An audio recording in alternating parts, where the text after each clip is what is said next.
사무엘상 28장 3절로 25절입니다. 제가 봉독하겠습니다.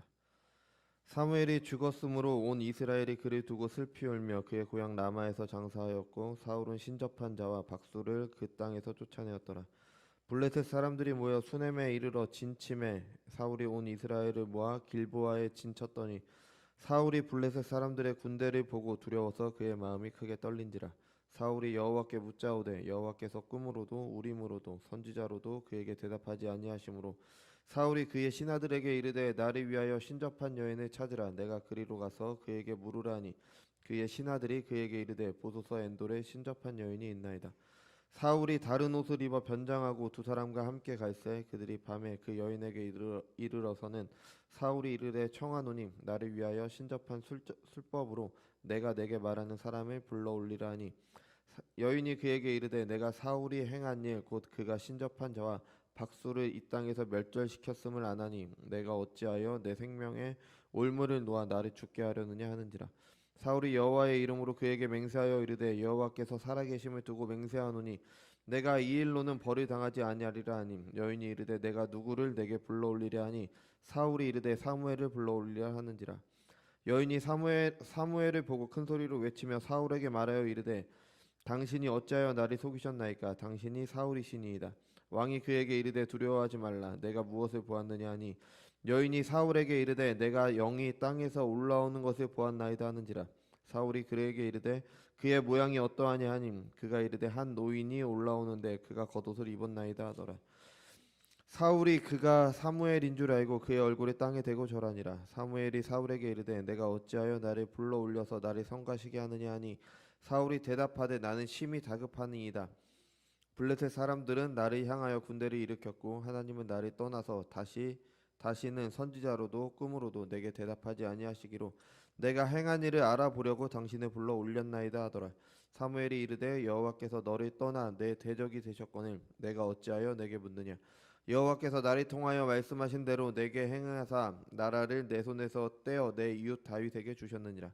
내가 여호와의 목소리에 순종하지 아니하였고 내가 그의 진노를 아말렉에게 쏟지 아니하였으므로 여호와께서 오늘 이 일을 내게 행하셨고 여호와께서 이스라엘을 너와 함께 블레셋 사람들의 손에 넘기시리니 내일 너와 내 아들들이 나와 함께 있으리라. 여호와께서 또 이스라엘 군대를 블레셋 사람들의 손에 넘기시리라 하는지라.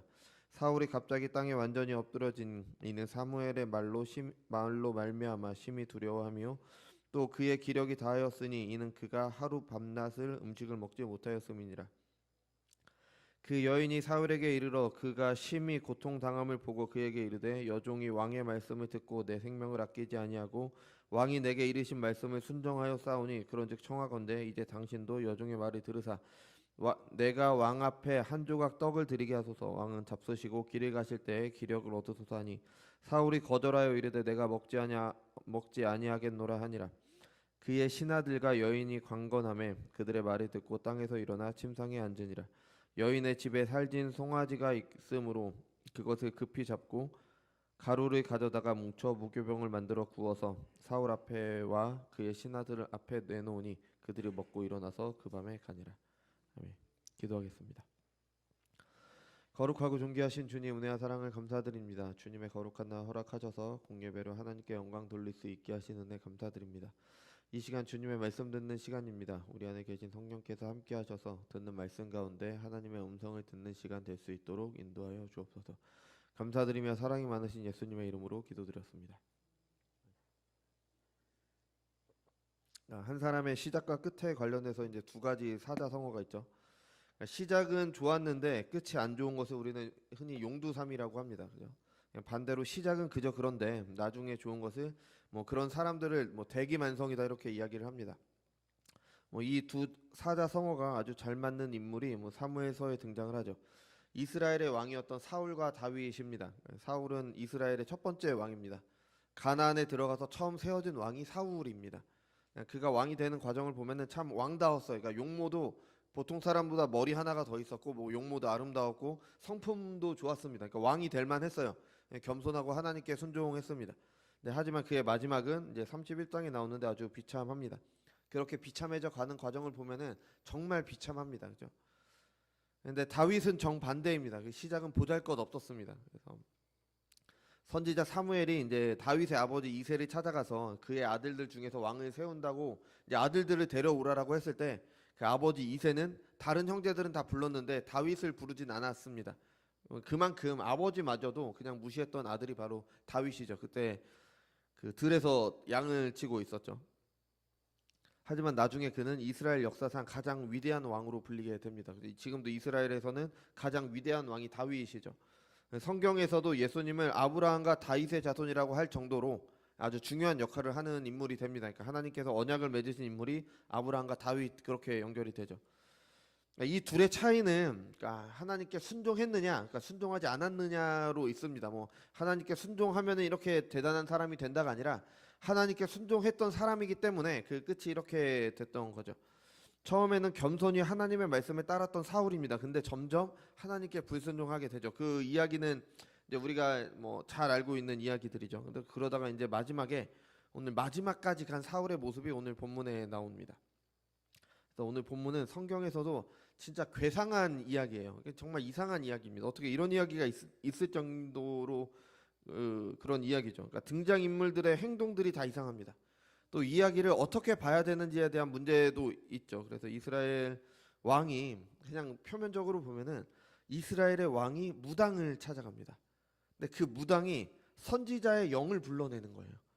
또 그 영이 또 한 말을 보면은 옳은 말만 해요. 그죠? 그러니까 좀 이상하죠. 그러니까 지금으로 말하자면은 그러니까 목사나 교단의 지도자가 이제 문제가 있을 때 무당을 찾아가는 겁니다. 그 무당을 통해서 문제 해결도 받는 거예요. 옳은 말만 하니까 문제 해결도 받는 거예요. 그래서 어느 무당이 자기를 높이기 위해서인지 몰라도 교회 다니는 사람들도 자신들을 많이 찾아온다 뭐 이런 얘기를 했어요. 그럼 심지어는 어떤 목사님이 와서 뭐 교회 목이라고 하죠. 그러니까 위치라고 하죠. 그러니까 목이라고 하죠. 그러니까 어디에다 잘 지어야 되는지 묻기도 한다라는 뭐 그런 말을 하는 것을 봤습니다. 그러니까 거짓말이겠지만 뭐 저는 거짓말이라고 생각을 합니다. 그러니까 거짓말이겠지만 그 자신을 높이기 위한 거짓말이겠죠. 그죠? 이런 말도 안 되는 일이 오늘 성경에서 일어나는 것처럼 보입니다. 그죠? 결론부터 말씀드리면 아닙니다. 이거는 그 우리가 계속 살피듯이 마귀가 미혹하는 영을 통해 사울을 속인 겁니다. 그죠? 그러니까 오늘은 왜 그런지 이거를 같이 살피도록 하겠습니다. 본문은 이제 두 가지 사실을 알려주는 것으로 시작을 해요. 3절을 보면은 사무엘이 죽었습니다. 사무엘이 죽었고 사무엘은 선지자였죠. 사울에게 하나님의 말씀을 전하던 사무엘이 이제 죽었습니다. 또 사울은 신접한 자와 박수들을 그 땅 약속의 땅 이스라엘에서 쫓아냈습니다. 그러니까 신접한 사람들과 박수를 쫓아내는 것은 하나님께서 주신 율법을 따르는 일이었어요. 신명기 18장 9절에서 14절에 보면은 가나안에 들어가서 그 땅의 이방인들의 가증한 행위를 따르지 말라 이렇게 말씀하시면서 그의 아들이나 딸을 불가운데로 지나게 하는 자나 이거는 몰렉인가 그 신을 섬기는 장면이죠. 점쟁이나 기륭을 말하는 자나 요술하는 자나 무당이나 진언자나 심접자나 박수나 초혼자를 너희 가운데 용납하지 말라. 그러니까 이거는 안 되는 겁니다. 그러니까 이런 사람이 있다는 거는 이스라엘 중에 있다는 건 안 되는 거예요. 그래서 쫓아냈죠. 레위기 20장 27절에서도 보면은 남자나 여자가 접신하거나 박수무당이 되고는 반드시 죽일지라 곧 돌로 그를 치라 그들의 피가 자기들에게로 돌아가리라. 그러니까 이런 명령을 주신 겁니다. 그러니까 신접한 자 박수는 남자 무당을 말하죠. 이 무당들은 이스라엘 중에 있어서 안 되는 겁니다. 잘못된 거예요. 그죠? 사무엘은 죽었지만 사울은 율법에 따라서 올바른 행동을 한 겁니다. 여기까지는 좋죠. 근데 문제가 생겼습니다. 어떤 문제냐? 블레셋이 쳐들어왔어요. 길보아 산에 이제 진을 쳤죠. 사울이 그 근대를 보고 크게 마음이 떨렸다고 했으니까 정말 두려워했던 것 같습니다. 그죠? 근데 이것도 좀 이해가 안 됩니다. 사울은 그동안 계속해서 하나님을 통해서 이방인들을 이겼습니다. 이겼던 승리하는 내용들이 나와요. 근데 하나님께서 이제 다윗과 함께 하신 이후로는 이제 사울이 이제 이런 두려움이 생겼던 거죠. 그래서 그 군대를 보고 아주 두려워했어요. 그래서 우리가 만약에 근데 이런 군대가 있고 왕이 두려워하고 있다. 그러니까 우리는 어떤 장면을 기대하게 될까요? 우리가 뭐 여호수아서 읽었잖아요. 여호수아서나 아니면은 사사기 이제 앞으로 읽을 건데 사사기의 내용이나 뭐 사울 왕의 초기 통치를 우리가 생각을 한다면 어떤 이야기가 이어질 걸로 예상이 되세요? 아니, 사울 왕이 큰 군대를 보고 두려워하고 있다. 하나님께 기도를 해서 하나님께 도우심으로 그 군대를 이기겠구나. 그러니까 이런 내용들이 이어질 걸로 기대가 되는데 전혀 안 되는 겁니다. 근데 거기에 또 다른 문제가 하나가 더 있는 겁니다. 사울이 여호와께 묻자오되 여호와께서 꿈으로도 우림으로도 선지자로도 그에게 대답하지 아니하시므로. 그러니까 꿈은 구약에서 하나님의 계시를 알려주던 수단입니다. 지금은 아니에요. 지금은 뭐 꿈으로 하나님께서 계시를 주시지 않습니다. 지금 우리는 완성된 성경이 있기 때문에 성경 외에 다른 계시는 없습니다. 또 우림과 둠밈은 제사장들의 복장에 나오는 건데 이게 하나님께서 계시를 주시기 위한 수단이에요. 그러니까 하나님의 뜻을 제사장들을 통해서 주시기 위한 수단이었습니다. 근데 그게 뭔지는 정확하게 알려져 있지는 않습니다. 근데 어느 정도 이렇게 알려져 있죠. 선지자는 당연히 하나님의 말씀을 전하는 사람이죠. 그러니까 하나님께서 말씀을 주시는 방법, 하나님께서 계시를 주시는 어떠한 방법으로도 하나님께서 주시지 않았다라는 걸 말을 해주고 있는 거예요. 이스라엘에 큰 위기가 왔는데 하나님께서 응답하지 않으신 겁니다. 그러니까 아주 큰 위기 가운데 사울이 있게 되는 거죠. 이런 위기는 이제 사울에게 처음 있었던 일이 아닙니다. 사무엘상 14장에 보면은 비슷한 일이 있었어요. 사울이 하나님께 묻자오되 내가 블레셋 사람들을 추격하리이까 주께서 그들을 이스라엘의 손에 넘기시리이까 하되 그날에 대답하지 아니하시니라. 그러니까 블레셋과 전쟁 중에 하나님께 물었는데 대답이 없어졌어요. 그때 사울이 어떻게 했냐? 이스라엘 중에 죄를 없앴습니다. 그 이후에 이제 나가는 전쟁마다 이기게 되는 거죠. 또 이사야 59장 1절에서 2절도 이렇게 말합니다. 여호와의 손이 짧아 구원하지 못하심도 아니요 귀가 둔하여 듣지 못하심도 아니라 오직 너희 죄악이 너희와 너희 하나님 사이를 갈라놓았고 너희 죄가 그의 얼굴에 가려서 너희에게서 듣지 않으시게 함이니라. 그다음에 뭐 죄가 특별한 역할을 해서 하나님께서 우리의 기도를 못 들으신다가 아니라 우리의 죄 때문에 하나님께서 안 들으시는 겁니다. 응답하지 못하시는 게 아니라 안 하시는 거죠. 그죠? 그럼 사울은 어떻게 했어야 될까요? 그동안의 경험도 있고 그러니까 이스라엘 가운데 죄를 제거하고 겸손히 하나님의 말씀을 기다렸어야 되는 거죠. 전쟁은 하나님께 달려 있는 거니까요. 그죠? 뭐 이건 신자들도 마찬가지죠. 우리도 당연히 이래야 되는 겁니다. 그죠? 이게 너무 당연하죠. 근데 사울 왕이 이상한 말을 해요. 나를 위하여 신접한 여인을 찾으라. 내가 그리로 가서 그에게 물으라니. 그러니까 사울이 신접한 여인을 찾은 이유가 뭘까요? 우리가 쭉 읽어봤지만 뭐 신접한 여인의 말을 듣기 위해서가 아니라 사무엘의 영을 불러내서 사무엘을 통해서 하나님의 말씀을 듣기 위해서예요. 그러니까 이게 얼마나 이상한 일인지 보이세요? 그러니까 하나님의 말씀이 없자 하나님의 말씀을 듣기 위해서 신접한 여인을 찾아가는 겁니다. 그러니까 사울은 하나님의 말씀에 따라서 신접한 여인을 쫓아냈잖아요. 그렇게 해서 본문이 시작이 됐어요. 근데 사울은 자신이 하나님의 말씀을 듣지 못하자 하나님께서 하지 말라고 그 죽이라고 한 그 여인을 찾아가서 하나님의 말씀을 듣게 해달라고 하나님의 말씀을 들으러 가기 위해서 그 여인을 찾아가고 있는 거예요. 정말 이상한 일인 거죠. 그죠? 사울은 분명히 그의 행동이 죄라는 걸 알았습니다. 사울이 하나님께 거역했을 때 사무엘을 통해서 이런 말을 들었어요. 사무엘이 이르되 여호와께서 번제와 다른 제사를 그의 목소리를 청종하는 것을 좋아하신 같이 좋아하시겠나이까. 순종이 제사보다 낫고 듣는 것이 순양의 기름보다 나으니 이는 거역하는 것은 점치는 죄와 같고. 그러니까 점치는 죄가 하나님께 거역하는 죄라는 것을 분명히 들었던 겁니다. 이게 그 사울이 왕위를 빼앗기게 되는 결정적인 사건이기 때문에 사울이 이거를 잊어버렸을 리가 없습니다. 아주 큰 사건이었어요. 그러니까 하나님을 거역하는 것이 점치는 죄와 같다는 말을 들었습니다. 그죠? 신접한 여인을 찾는 것은 하나님을 거역하는 겁니다. 하나님의 말씀을 들으려 하나님을 거역하는 죄를 짓고 있는 거예요. 말도 안 되는 일이죠. 그죠? 사울 스스로도 그것을 잘못이라는 걸 알고 금하기도 했잖아요. 그러니까 쫓아내라고까지 했습니다. 근데 급하니까 내가 당장 죽게 생겼는데 하나님께서 응답하시지 않네? 급하니까 이런 방법을 찾는 겁니다. 그 여인을 찾아가는 사울의 모습을 보십시오. 이게 얼마나 초라합니까? 이스라엘의 왕이 신분을 감추고 밤에 그 여인을 찾아갔습니다. 사울의 용모는 그러니까 딱 눈에 띄는 용모였어요. 키도 아주 크고 잘생겼으니까 성경에 보면은 괜찮은 그러니까 좋은 외모였습니다. 왕이 가진 외모예요. 근데 신접한 여인을 찾으러 갈 때는 그것을 다 숨깁니다. 오히려 그 여인을 찾으러 갈 때 방해가 돼요. 왜냐하면 한눈에 띄니까. 아마 이 신접한 여인도 사울을 알아봤을 거예요. 그러니까 사울이 이것을 금했다라고 그렇게 얘기를 했겠죠. 그죠? 또 밤에 찾아가는 거죠. 그죠? 그리고 그 여인을 찾아가려면 엔돌 지역이잖아요. 그게 사울이 있었던 지역에서 그 그 블레셋이 진친 지역을 지나서 엔돌로 가야 돼요. 그러니까 멀리 있었습니다. 그러니까 지나서 가야 돼요. 그러니까 사울 왕은 블레셋과 싸울 용기는 없었습니다. 근데 엔돌의 신접한 여인을 찾아가기 위해서 블레셋 진영을 지나갈 용기는 있었던 거예요. 그러니까 정말 초라한 모습인 겁니다. 이 찾아가고 있는 게. 이런 초라함은 신접한 여인을 만난 후에도 계속됩니다. 그러니까 신접한 여인은 자신이 사무엘의 영을 불러올리며 왕을 거역한다고 말했어요. 그러니까 사울 왕을 앞에다 두고 사울 왕이 신접한 여인 불러내려니까 당신이 금하지 않았습니까? 내가 어떻게 불러냅니까? 그러니까 이런 말 하고 있는 겁니다. 근데 사울이 이런 말을 합니다. 사울이 여호와의 이름으로 그에게 맹세하여 이르되 여호와께서 살아계심을 두고 맹세하노니 내가 이 일로는 벌을 당하지 아니하리라. 하나님을 거역하는 일, 그러니까 사무엘의 영을 불러내는 일은 하나님을 거역하는 일이잖아요.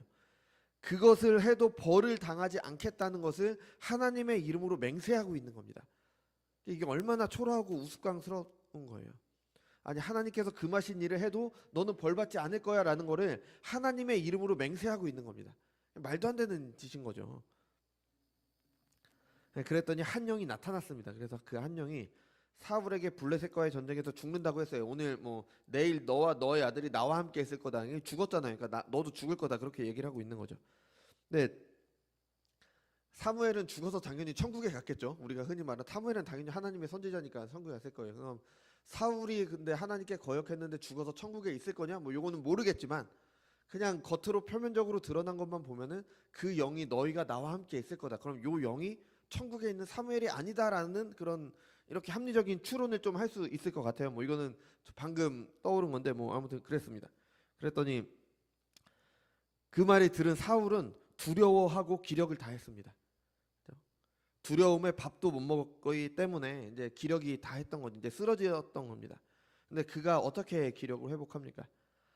신접한 여인이 강권하고 그녀가 차린 밥을 먹음으로 기력을 회복합니다. 하나님의 말씀을 어겼다고 쫓아냈잖아요. 그런 여인이 차려주는 밥을 먹고 기력을 찾는 겁니다. 정말 사울 왕이 이스라엘의 왕으로서 정말 바닥을 치고 있는 그런 모습인 겁니다. 근데 우리가 잘 보면은 이런 사울의 모습은 특별한 게 아닙니다. 사울은 원래 이랬어요. 한 번은 사무엘을 통해서 하나님께서 아말렉을 진멸하라고 하셨습니다. 그 이유는 이스라엘이 출애굽을 하고 가나안을 향할 때 그들의 뒤를 공격을 했어요. 그래서 신명기 25장 말씀을 보면은 너희는 애굽에서 나오는 길에 아말렉이 내게 행한 일을 기억하라. 곧 그들이 너를 길에서 만나 내가 피곤할 때에 내 뒤에 떨어진 약한 자들을 쳤고 하나님을 두려워하지 아니하였느니라. 그러므로 내 하나님 여호와께서 내게 기업으로 주어 차지하게 하시는 땅에서 내 하나님 여호와께서 사방에 있는 모든 적군으로부터 내게 안식을 주실 때에 너는 천하의 아말렉에 대한 기억을 지워버리라. 너는 잊지 말지니라. 그러니까 요 말씀을 이루라고 하나님께서 그렇게 전쟁을 하라고 했습니다. 근데 사울 왕이 어떻게 했습니까? 진멸하지 않았습니다. 자기 마음대로 좋아 보이는 것을 남겼어요. 그리고 아말렉 왕 아각을 살려줬습니다. 또 그 전에도 왕이 된 지 2년 만에 블레셋과의 전쟁을 앞두고 비슷한 일을 했어요. 전쟁을 나가기 위해서 이제 제사를 드리는데 하나님께 제사를 드리는데 제사는 사무엘만 드릴 수 있습니다. 왕이 못 드려요. 근데 사무엘이 오지 않자 허락하시지 않은 자격이 없는 사울이 그냥 하나님께 제사를 드렸습니다. 사울이 처음에 왕에 오를 때는 하나님의 영이 그와 함께 했습니다. 그게 사무엘상 10장에 나오죠. 근데 16장에서는 여호와의 영이 사울에게서 떠나고 여호와께서 부리시는 악령이 그를 번뇌하게 한지라. 악령이 그와 함께합니다. 골리앗을 죽인 다윗을 아끼죠. 자신의 딸을 부인으로 줄 정도로 아낍니다. 그러다가 다윗을 죽이려고 합니다. 또 어떤 때는 다윗을 죽이려고 했던 자기의 잘못을 후회하고 뉘우치는 듯한 그런 모습을 보여줘요. 그러다가 또다시 다윗을 죽이려고 합니다. 다윗의 도주를 도운 제사장들을 모두 다 죽였죠. 그 도액이 그런 일들이 있었죠. 그러니까 사울을 보면요, 이 사무엘상을 읽다 보면은 원칙 없는 사람처럼 보여요. 그러니까 오락가락합니다. 어떨 때는 좀 괜찮아 보이고 어떨 때는 이상하고, 근데 이렇게 보여요. 이러니까 이스라엘의 왕이 엔돌의 신접한 여인을 찾아가는 이상한 일을 한 겁니다. 신접한 여인들을 쫓아내놓고 자기가 급하니까 신접한 여인을 찾아가는 거죠. 근데 이런 사울의 모습은요, 우리 시대 사람들의 모습과 아주 잘 어울립니다. 평소에는 아주 괜찮은 사람이에요. 그런데 어떨 때는 돌변합니다. 평소에는 아주 도덕적인 사람이에요. 그런데 다른 때는 죄책감 없이 잘못된 일을 합니다. 우리가 뭐 뉴스에서 본 건데 어느 학교 선생님이었나요? 어느 학교 선생님이 어떤 공무원에게 항의를 해서 공무원이 뭐 죽게 만드는 그런 일이 있었잖아요. 그죠? 그것도 학교에서는 안 그럴 거 아니에요. 그냥 괜찮은 사람일 거 아니에요. 근데 어떨 때는 이렇게 돌면을 하는 거죠. 어떨 때는 아주 이성적인 사람으로 보이기도 해요. 근데 어떨 때는 감정적으로 행동을 합니다. 그죠? 그래서 원칙이 없는 사람처럼 그렇게 보입니다. 그죠? 근데 가만히 보면요. 뭐 저도 그렇고 뭐 그런 사람들을 가만히 보면 한 가지 원칙이 있습니다. 그 원칙이 뭐냐면 내게 이익이 되는 것을 하는 거예요. 내가 손해 볼 때 화를 내는 거고 내가 이익을 위해서라면 어떤 일이든 하는 겁니다.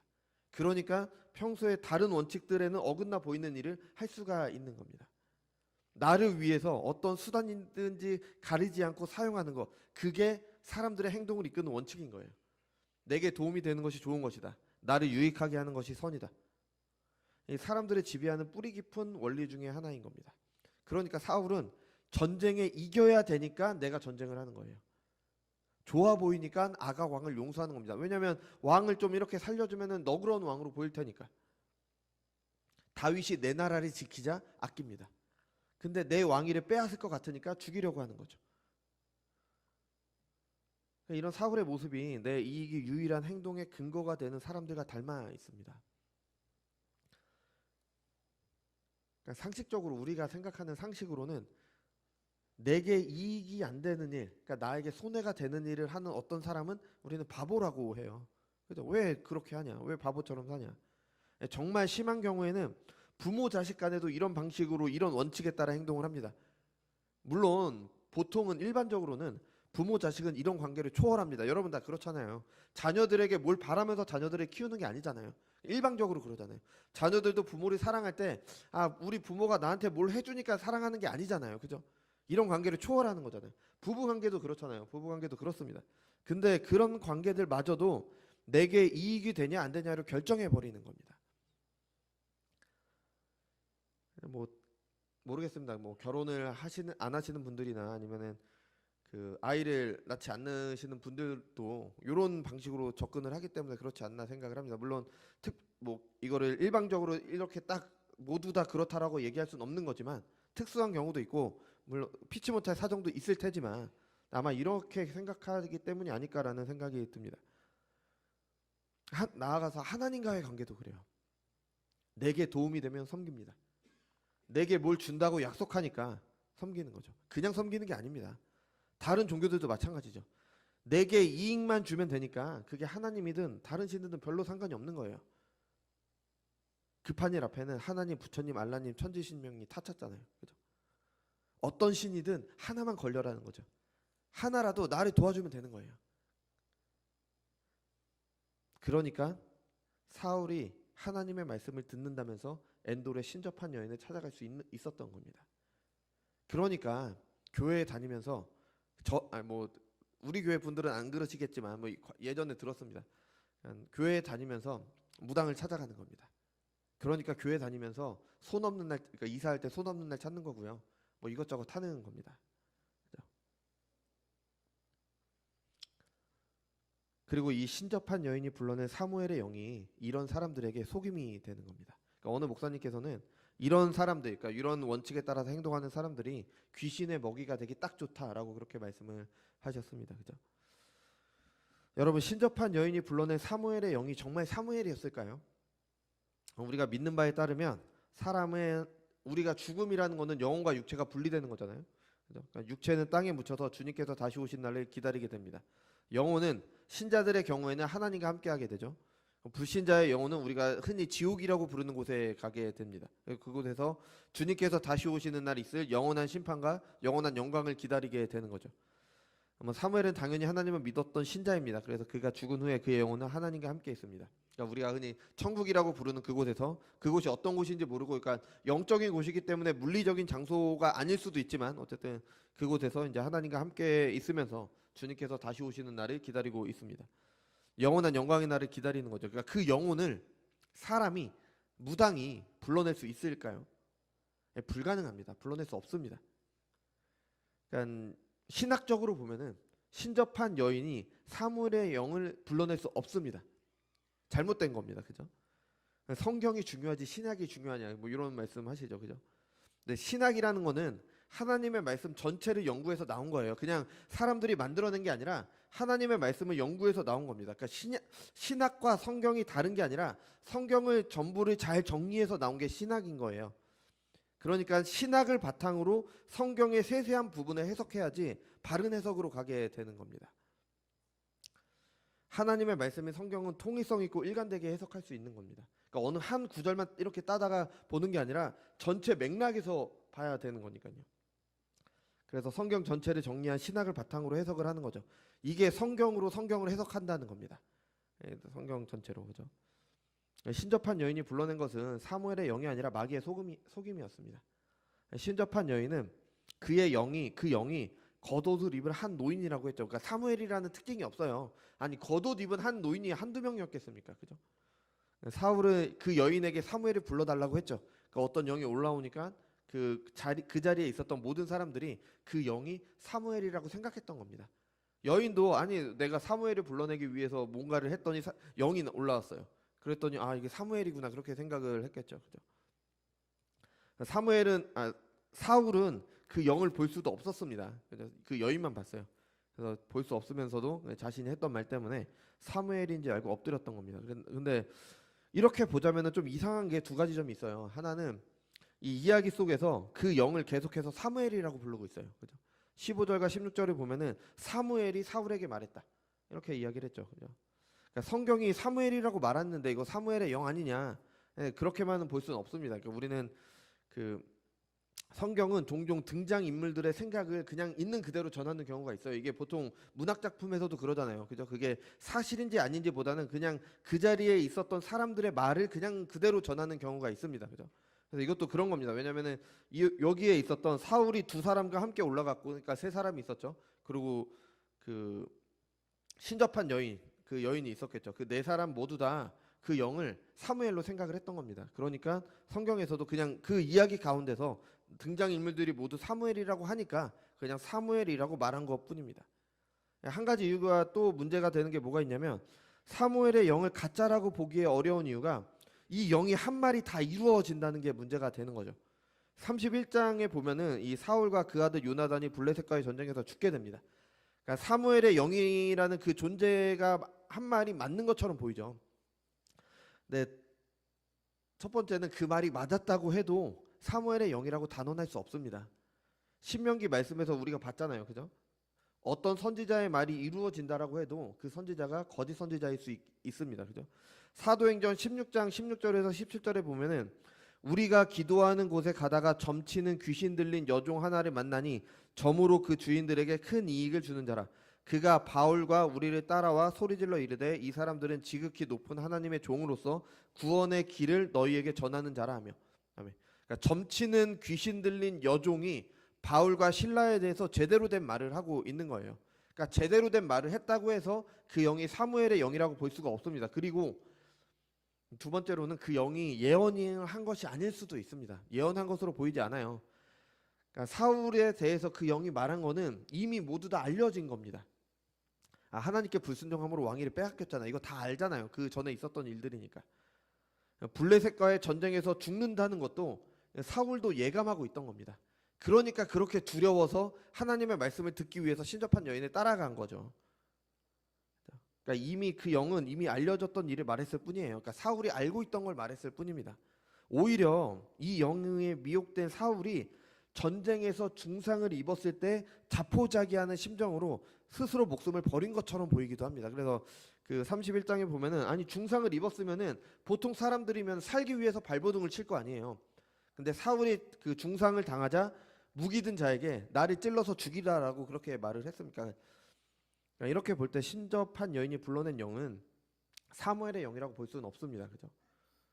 사울은 오히려 미혹하는 영에게 속았던 겁니다. 사무엘의 영이라면서 속인 겁니다. 그래서 사무엘의 영이 한 말이라고 생각하고 좌절하고 절망해서 스스로 죽을 길을 간 거죠. 자기의 유익이 유일한 원칙이었던 사울은 이런 미혹에 당해서 이런 미혹하는 영에게 속아서 그 길을 가게 되는 겁니다. 여러분 사울처럼 자기 유익이 삶의 원칙인 것은 우리 사회 전반에 만연해 있습니다. 그것이 옳아 보이죠. 그렇게 하는 것이 더 좋아 보입니다. 결국에는 더 비참하게 만들게 됩니다. 이거는 뭐 몇 번 말씀드렸던 것 같은데, 그 아르바이트 하시는 분들과 그 사람들이 고용하는 사람들과의 그 갈등이 뭐 문제가 되고 있잖아요. 아마 시작은 잘못된 생각을 하면, 이거 뭐 정확히 모르지만 아마 제가 생각하는 원인은 그 고용주, 잘못된 고용주들에게서 시작을 했을 거예요. 그러니까 아마 아르바이트는 보통 어린 학생들이고 약자다 보니까 그것을 악용해서 여러 가지 방법으로 임금을 주지 않고 부려먹는다든지, 아니면 함부로 대하고 마음대로 이제 막 너 잘라버리고 막 이런 일이 있었으니까 그들을 보호하기 위해서 여러 가지 법들이 생겼겠죠.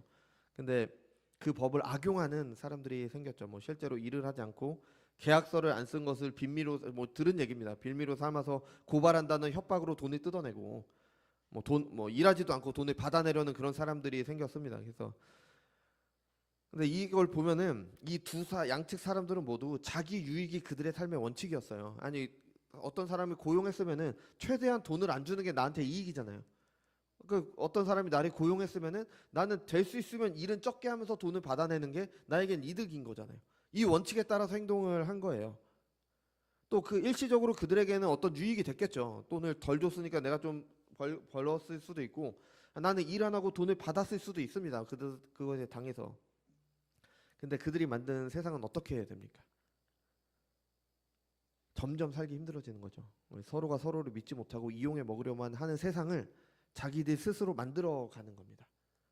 그래서 함께 일한다기보다는 어떻게 해서든지 저 사람을 이용해서 적게 일하고 돈을 받으려고 하는 거고, 어떻게 해서든지 적게 돈을 주면서 부려먹으려고 하는 세상을 그들이 스스로 만들어가고 있는 거예요. 그 결과를 당하게 되는 거죠. 나중에 그 아르바이트 한 사람이 혹시 자기가 고용주가 될지 어떻게 알아요? 자기가 했던 일 그대로 당하겠죠. 사람들은 속은 겁니다. 자기에게 유익을 가져다 주는 것에 속아서 세상을 더 악한 세상으로 만들어가고 있는 거죠. 그죠? 이런 일들이 이미 교회 안에도 있었습니다. 그죠? 사람들이 생각하는 교회의 유익, 목사님들이 생각하는 유익이 뭘까요? 가장 큰, 그 목사님들의, 뭐 저도 그렇지만 가장 큰 소망이 뭘까요? 교회가 커지는 겁니다. 사람들이 많이 와서 예배 같이 함께 드리는 건 좋잖아요. 그죠? 뭐 제 가장 큰 유익은 그건 아니지만 일단은 그렇습니다. 그죠? 그래서 사람들을 모을 수만 있다면 그것이 하나님의 뜻인지 아닌지는 크게 관심이 없었습니다. 왜냐하면 목적이 교회를 크게 하는 것이기 때문에. 물론 사람을 많이 모으는 것도 능력입니다. 저는 못합니다. 저는 가지지 못한 어떤 분들의 능력이라고 할 수 있습니다. 근데 그것이 하나님의 뜻과 상관이 없다면 문제가 되는 겁니다. 우리나라에서 가장 큰 교회로 알려진 교회에 신학적인 문제가 있다는 것은 다 알았어요. 다 알았는데 사람들이 많이 모이니까, 뭐 그 교회가 성장하니까, 많은 사람들이 따르니까 뭐 어떻게 할 시기를 놓쳤습니다. 도리어 그것에 따라했죠. 왜? 사람들이 많이 모이니까. 그 이후에도 이제 잘못된 방식으로 어떻게 해서든 사람들이 교회에 오도록 하는 여러 가지 일들을 했습니다. 뭐 그 당시엔 좋았죠. 정말 많이 사람들이 모였고 많이 모인 교회들도 있었습니다. 근데 결국은 교회에 악영향을 줬습니다. 교회에서 하나님의 말씀을 쫓아냈습니다. 이게 말도 안 되는 것 같아요. 아니, 교회는 하나님의 말씀을 전하는 곳인데, 하나님의 말씀이 그 시온산에서 나온다고 했잖아요. 그 시온산이 바로 교회잖아요. 했는데 교회에서 말씀을 쫓아낸 겁니다. 그런 일들이. 그래서 뭐 과거 교회가 뭐 전부 잘못됐다고는 할 수 없지만 정말 악한 영향을 줬습니다. 뭐 잘못된 신비주의, 은사주의 때문에 도리어 교회가 세속화됐죠. 하나님을 믿는 사람들이 하나님께서 금하신 것들, 이교적인 것들, 성공주의, 기복신앙, 무당들이 하는 것들, 온갖 종교에서 다 하는 것들을 통해서 하나님을 섬기는 것으로 내 유익을 추구했습니다. 성경에서 전혀 찾아볼 수 없는 것으로 뭐 신앙 교육을 한다느니 훈련이니 그런 말로 포장해서 정말 말도 안 되는 일들을 시켰습니다. 그 결과가 현재 교회 안에 있는 문제들입니다. 우리가 스스로 만든 문제들이에요. 뭐 하나님 원망하고 그럴 게 아닙니다. 뭐 세상이 우리를 비난하고 그건 둘째 문제입니다. 교회가 스스로 만들어 온 겁니다. 하나님의 말씀이 사라진 교회들의 모습이죠. 하나님의 말씀보다 다른 것들을 더 중요하게 생각되는 모습입니다. 이것이 엔돌의 신접한 여인을 찾아간 사울의 비참한 모습 아니겠습니까? 여러분, 교회 안에 말씀이 사라지면 어떻게 될까요? 그 안에 신자들, 그 교회에 지체된 신자들은 어떻게 해야 될까요? 하나님의 말씀이 우리의 삶의 기준과 원칙이 되어야 되는데 그 원칙이 사라집니다. 원칙이 사라지면 당연히 사람들은 자신들에게 좋은 것이 선하다고 생각할 겁니다. 세상과 다를 것이 없는 맛을 잃은 소금이 될 뿐이죠. 그죠? 뭐 저는 이런 식으로 설교를 하는데 제 친구들이 제 설교를 듣고 좀 더 구체적인 예화를 들어주는 게 어떠냐, 사람들에게 와닿을 수 있는 예화를 들어주는 게 어떠냐. 저는 그렇게 하기는 좀 꺼립니다. 왜냐면은 이건 나를 공격하는 거구나 그렇게 생각하실 수 있기 때문에. 그래서 뭐 예를 한 가지만 말씀드리면은 뭐 저나 사모님이나 토요일 날 오후가 되면 그래도 좀 다른 날보다 여유가 있으니까 좀 뭐 텔레비전도 보고 TV도 보고 뭐 식사도 하고 가족들과 시간도 보내고 좋습니다. 그래서 좀 늦게 자는 게 우리에게 좋죠. 이건 그냥 예예요. 뭐 별거 아닌 예일 수도 있지만 늦게 자는 게 좋습니다. 근데 다음날 주일에 예배 드릴 거 생각하면 일찍 자야 되는 거죠. 내가 편히 쉴 수 있는 날을 버리는 겁니다. 내가 편히 쉴 수 있는 시간을 포기하는 겁니다. 왜? 하나님을 위해서. 일찍 자는 거예요. 그래서 토요일 오후에 일찍 자고 싶은 사람이 어디 있어요? 다음날 주일이고 좀 여유가 있는데 월요일이 아니잖아요. 그죠? 근데 포기하는 겁니다. 내 유익이 아니라 하나님의 말씀이 나의 원칙이기 때문에. 안식일을 거룩하게 지키라는 원칙이 나의 하나님의 말씀이 원칙이기 때문에. 그러니까 이런 사소한 것들이라는 거. 그러니까 뭐 이렇게 거창하고 그런 게 아니라 뭐 꼭 요것만 잘못이라는 것도 아니고요. 그러니까 이런 사소한 것들을 우리가 한다는 겁니다. 내가 내 유익을 위해 무원칙적으로 한다는 겁니다. 이런 사람들이 그 오늘 본문에 나오는 엔돌이 신접한 여인이 불러낸 그 거짓 영에게 속아서 자기가 스스로 죽음의 길을 가게 된다는 거죠. 사울과 정반대인 다윗이 있었습니다. 다윗도 연약했죠. 죄를 지을 새도 있었고 뭐 여러 가지 있었습니다. 근데 하지만 그의 삶의 원칙은 자기 유익이 아니라 하나님이었습니다. 물론 자기 유익대로 행할 때도 있지만 그게 죄라는 것을 알고 회개를 했죠. 그죠? 자신을 죽이기 위해 그렇게 쫓아왔던 사울을 정말 손쉽게 죽일 기회가 있었어요. 뭐 누워서 떡 먹기라고 했잖아요. 아주 쉬운 기회가 있어서 그냥 손만 뻗으면 되는 그런 순간이 있었습니다. 뭐 위험을 무릅쓸 필요도 없고 그냥 손만 뻗으면 됐고요. 아니면 네가 정 못하겠냐? 그럼 내가 해주겠다는 부하들도 있었어요. 근데 다윗은 그렇게 하지 않았습니다. 당장의 유익이 아니라 하나님의 말씀이 그에게 원칙이었기 때문에. 우리의 시각에서 볼 때는 다윗 얼마나 바보 같습니까? 아니 그렇게 비참하게 쫓기고 있는데 다윗이 그냥 쫓긴 게 아니라요. 어느 이방인의 왕 앞에 가서 미친 척을 했습니다. 죽지 않기 위해서. 아니 그렇게 살았어요. 근데 그것에서 벗어날 수 있는 기회가 왔어요. 하나님께서 주신 기회일 수도 있는데 자신을 죽이려는 사울을 죽이는 게 큰 잘못도 아니잖아요. 그런데 하나님께서 기름 부으신 자라고 어리석은 행동을 하는 것처럼 우리가 볼 때는 그렇습니다. 근데 여러분, 다윗이 옳습니까? 사울이 옳습니까? 다윗이 옳았습니까? 사울이 옳았습니까? 또 이렇게 다윗처럼 행동하신 분이 계시죠. 바로 예수님이십니다. 여러분 한번 생각해 보세요. 예수님의 유익을 원칙으로 삼고 행하셨다면 우리가 하나님의 자녀가 되는 은혜를 입을 수 있었습니까? 예수님의 삶은요 철저히 다른 사람을 섬기기 위한 삶이었습니다. 죄인들을 섬기기 위한 삶이었어요. 나는 섬기기 위해서 왔다고 그렇게 말씀을 하셨잖아요. 죄인들을 위해 죽기까지 순종하시는 것이 예수님께 무슨 유익이 있으셨겠습니까? 그런 예수님의 공로를 통해 구원받은 우리가 우리의 유익이 원칙이 되게 사는 것이 과연 옳은 삶일까요? 그리스도를 닮아야 하는 우리의 삶의 원칙은 하나님이셔야 되는 겁니다. 사람들은 유한합니다. 그러니까 무한하지 않어요. 그러니까 능력에도 한계가 있고 수명이 있죠. 그래서 원하는 것을 원하는 만큼 다 가질 수 없습니다. 무엇보다도 죄 때문에 잘못된 것을 원하게 되는 거죠. 자신의 능력으로 가질 수 없는 것, 가져봤자 영혼과 큰 관련이 없는 것을 원하게 되는 거죠. 그래서 필연적으로 사람은 자신보다 힘이 강하고 지혜로운 누군가를 의지하려고 합니다. 내가 못하는 부분이 있기 때문에. 내가 도저히 감당할 수 없는 일이 있을 때 어쩔 수 없이 누군가라도 나를 도와주기를 바랍니다. 우리 다 그런 경험 있잖아요. 아 정말 이거는 내가 어떻게 할 수가 없어. 그때 우리는 간절히 하나님을 찾게 되는 거죠. 그죠? 근데 다른 사람들도 신을 믿지 않는 사람들도 그 순간에는 어떤 신을 찾게 되는 겁니다. 내가 너무 간절히 바라는 일이 있을 때 강한 누군가가 그것을 이루어주길 바랍니다. 근데 본래 사람은요 하나님을 의지하도록 창조되었습니다. 그들의 창조주이시며 그들에게 생명을 주시는 하나님과 교제하며 그가 주시는 공급을 통해 생명을 누리며 살아가도록 창조가 되었습니다. 하나님을 의지하며 살 때 그 안에서 살 때 생명을 누리도록 창조되었던 거죠. 그게 에덴 동산이었고 그곳에 그래서 생명나무가 있었던 거죠.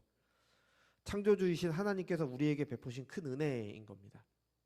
그런데 타락한 사람, 죄인인 사람은 그 하나님과 단절되었습니다. 하나님을 모릅니다. 하나님을 의지하지 않고 다른 것을 의지하려고 하죠. 스스로 하려고 합니다.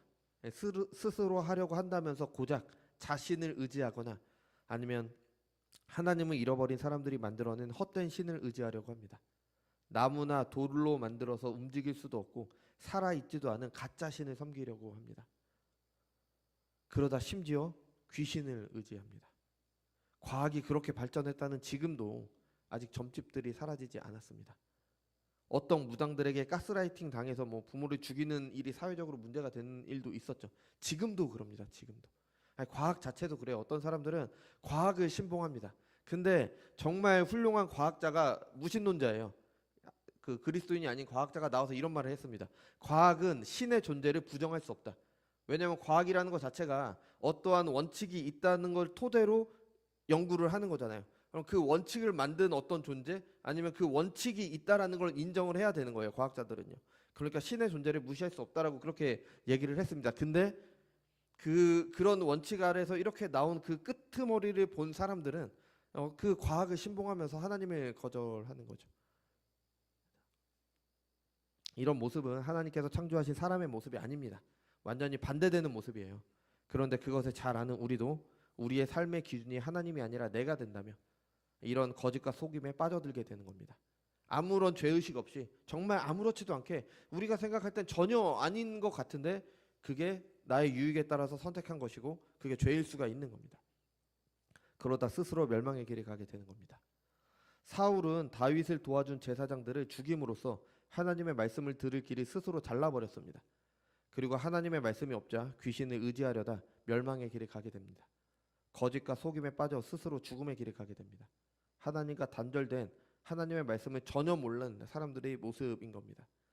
이런 어둠 속에 살던 사람들에게 우리 주님께서 빛으로 오셨습니다. 길이요 진리요 생명 되신 우리 주님께서 하나님을 우리에게 나타내셨습니다. 그리고 그 하나님 앞에 우리는 어떤 존재이며 어떻게 살아가야 되는지를 알려주셨습니다. 그 빛을 따라가시기 바랍니다. 빛이 우리의 죄를 드러내기 때문에 사람들은 그 빛을 좋아하지 않습니다. 하지만 그 빛이 생명의 길입니다. 우리가 살펴본 사울과 다윗은 그 빛을 따르는 사람, 하나님을 의지하는 사람, 하나님을 기다리는 사람과 그렇지 않은 사람의 모습을 우리에게 보여주고 있습니다. 여러분은 어떤 삶을 사셨습니까? 그리고 앞으로 어떤 삶을 사시겠습니까? 참 빛 대신 그리스도를 따라가시는 저와 여러분이 되시길 바랍니다. 그래서 내 유익이 원칙이 아니라 하나님이 유일한 원칙이 되는 삶을 사는 은혜가 우리에게 허락되기 바랍니다. 기도하겠습니다.